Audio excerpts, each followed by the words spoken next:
ಕನ್ನಡ ವಾಹಿನಿಗೆ ಸ್ವಾಗತ. 21 ಏಪ್ರಿಲ್ 2025ರಂದು ಪಹಲ್ಗಾಮ್ನಲ್ಲಿ ಕ್ರೂರಿ ಮತ್ತು ನಾಲಾಯಕ ಪಾಕಿಸ್ತಾನದ ಉಗ್ರರು ನಮ್ಮ ಹಿಂದೂ ಪ್ರವಾಸಿಗರ ಮೇಲೆ ಗುಂಡು ಹಾಕಿ ಕೊಂದು ಬಿಟ್ಟಿರುವ ಪ್ರಕರಣಕ್ಕೆ ಸಂಬಂಧಪಟ್ಟಂತೆ ಇವತ್ತು ಸಂಕೇಶ್ವರ ನಗರದಲ್ಲಿ 2 ನಿಮಿಷ ಮೌನ ಪಾಲಿಸಿ ನಂತರ ಸಂಕೇಶ್ವರ ನಗರದ ಛತ್ರಪತಿ ಶಿವಾಜಿ ಮಹಾರಾಜ ವೃತ್ತದಿಂದ ರಾಣಿ ಚೆನ್ನಮ್ಮ ವೃತ್ತದವರೆಗೆ ನೂರಾರು ಹಿಂದೂ ಬಾಂಧವರು ಸೇರಿ ಪಾದಯಾತ್ರೆ ಮಾಡಿ ಪ್ರಕರಣ ಖಂಡಿಸಿ ಉಗ್ರರ ವಿರುದ್ಧ ಕಠಿಣ ಕ್ರಮ ಜರುಗಿಸುವಂತೆ ಉಪ ತಹಸೀಲ್ದಾರ್ ಅವರಿಗೆ ಮನವಿ ಸಲ್ಲಿಸಿದರು.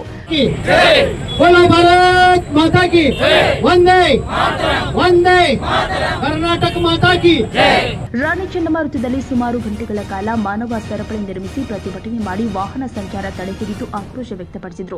परवा जे झालेल्या पहलगाम जे प्रवासी स्थानावर जे प्रवासी आले गेले होते भारतीय प्रवासी त्यांच्यावर जे आतंकवाद्यांनी हल्ला केला या हल्ल्याच्या निषेधार्थ आज संकेश्वरमध्ये मोठ्या प्रमाणात मोर्चा काढून निवेदन देण्यात आलं. पण नुसता मोर्चा काढून निवेदन देण्यात हे होणार नाही आहे. की पहलगाममध्ये जे झालेलं आहे ते एक एक हिंदूंना विचारून तू हिंदू काय मुस्लिम म्हणजे धर्म विचारून मारण्यात आलेला आहे. या देशाला एका अब्दुल्लापासून देशाला धोका नाही आहे.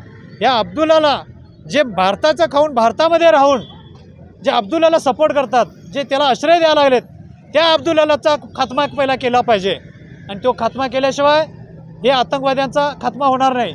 आणि ह्याच आतंकवाद्यांच्या याच्यावरती गालावरती जेव्हा भगवा कलर लावून अखंड हिंदुस्थानाचं स्वप्न साकार केल्यानंतरच हे असले अब्दुल्ले मारले जातील. आणि ह्या जे पहलगाममध्ये झालेल्या हल्ल्याच्या निषेधार्थ जे आज यांनी दाखवून दिलेलं आहे की एक एक हिंदूंना विचारलं गेलं की तू हिंदू आहे का मुस्लिम आहे. ते कपडे उतारून ते विचार करून त्यांना मारलेलं गेलेलं आहे. म्हणजे हे त्यांनी प्री प्लॅन तयार केलेलं आहे. आणि एक धर्माच्या विरोधात त्यांनी इथं तुम्हाला तू लिंगायत आहे मराठा आहे हे विचारलं गेलेलं नाही आहे. तू हिंदू आहे आणि हिंदू म्हणून बघून मारलेलं आहे. मग आज मी भारतीय नागरिकांना अजून मी त्यांना हे सावधान राहायला सांगतो की तुम्ही जात पांत विसरून सोडा आणि एक हिंदू म्हणून एकत्र या आणि हिंदू राष्ट्रासाठी आपण सर्वांनी एकत्र यायचं आहे. एवढेच बोलतो. ಈ ವೇಳೆ ಸಂಕೇಶ್ವರ ನಗರದ ಹಲವಾರು ಹಿಂದೂ ಸಂಘಟನೆಗಳು ಹಿಂದೂ ಸಮಾಜದ ಬಾಂಧವರು ಸಾವಿರಾರು ಸಂಖ್ಯೆಯಲ್ಲಿ ಉಪಸ್ಥಿತರಿದ್ದರು. ತಾಜಾ ಸುದ್ದಿಗಾಗಿ ಎಂಟಿವಿ ನ್ಯೂಸ್ 24x7ಗೆ ಸಬ್ಸ್ಕ್ರೈಬ್ ಮಾಡಿ ಮತ್ತು ಬೆಲ್ ಐಕಾನ್ ಅನ್ನು ಒತ್ತಿ ತಪ್ಪದೇ ಲಿಂಕ್ ಶೇರ್ ಮಾಡಿ.